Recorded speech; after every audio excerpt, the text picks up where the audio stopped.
খোকা, আজ এক মুঠো ভাত বেশি দিতে হলে কত বিরক্তি তুই। বৌমা ওষুধ আনতে বললে কত কথা শুনিয়ে দেয়, একটু আমার সঙ্গে কথা বলতে বললে তোর হাতে সময় নেই। কিন্তু খোকা, তুই যখন ছোট ছিলি, যখন তোর জ্বর আসতো, বাবা দৌড়ে যেত ওষুধ আনতে তোর জন্য। তুই সারা রাত আমার কোলে থাকতে চাইতিস, নিচে নামিয়ে দিলেই কান্না জোরে দিতিস। সারা রাত তোকে কোলে নিয়ে বসে থাকতাম রে, এমনকি বাথরুম পেলেও যাওয়ার উপায় ছিল না। তখন কই আমার তো এত বিরক্তি লাগেনি। আমার বয়স হয়েছে, চোখেও ঠিকঠাক দেখি না, তাই চেয়েও নিজেকে খুব পরিষ্কার রাখতে পারি না। তাই তোর নাকি আমার কাছে আসতে ঘৃণা লাগে। কিন্তু খোকা, আমার মনে আছে তুই যখন বিছানায় প্রস্রাব করে দিতি, যখন আমি তোকে শুকনোতে শুয়ে নিজে ভেজাতে শুয়ে থাকতাম যাতে তোর কষ্ট না হয়। কই তখন তো আমার ঘৃণা লাগেনি। আমার খুব মনে পড়ে জানিস, একবার সবে মাত্র খেতে বসেছি, তুই পায়খানা করে ফেলেছিস। আমি খাবার ছেড়ে তোকে সঙ্গে সঙ্গে পরিষ্কার করেছি যাতে তোর কষ্ট না হয়। কই তখন তো আমার ঘৃণা লাগেনি।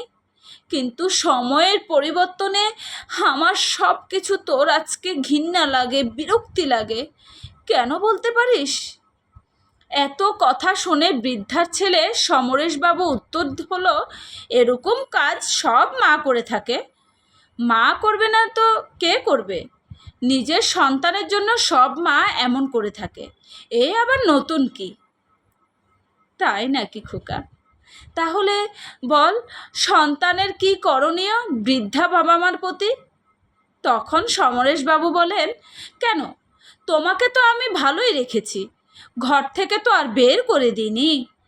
কত ছেলে মেয়েকে দেখছি বাবা মাকে বৃদ্ধাশ্রমে রেখে দেয়, রাস্তায় ফেলে দেয়। আমি তো আর সেটা করিনি।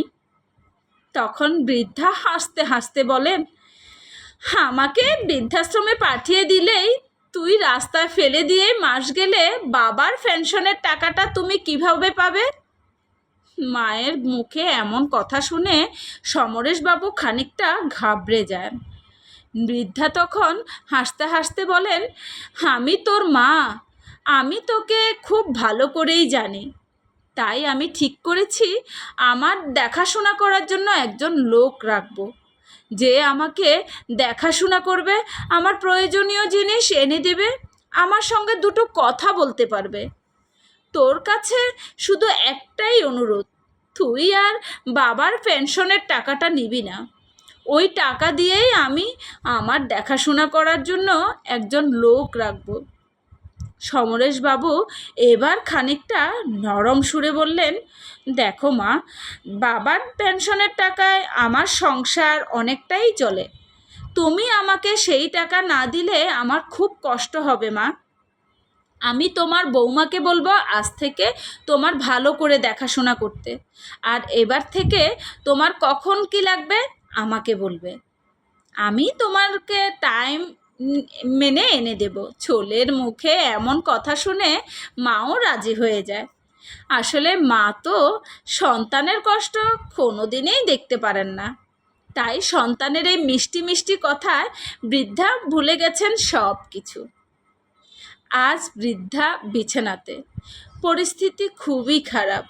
ছেলে ভুলে গেছে মাকে দেওয়া কথাগুলো, তবুও মা বিছানায় শুয়ে শুয়ে ঠাকুরের কাছে প্রার্থনা বা আল্লাহর কাছে প্রার্থনা করছে সন্তান যেন খুবই ভালো থাকে, কোনো কষ্ট না হয় তার সন্তানের।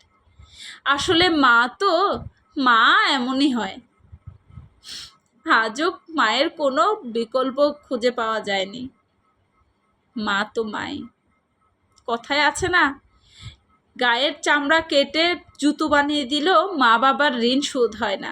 সত্যি, যারা বিয়ে করেন নাই তারা হয়তো বা বুঝবেন না, বিয়ের পরে যারা মা বাবা হয়েছেন তারা এই কথাগুলোর মূল্যটা বুঝবেন। প্লিজ, যাদের মা বাবা আছে প্লিজ যত্ন নেন, আগলে রাখেন। এই বাবা নামক বটগাছের ছায়া আর মা নামক এই ঘরের খুঁটিটা না থাকলে যার নাই সে বুঝে। ভালো থাকবেন। আসসালামু আলাইকুম।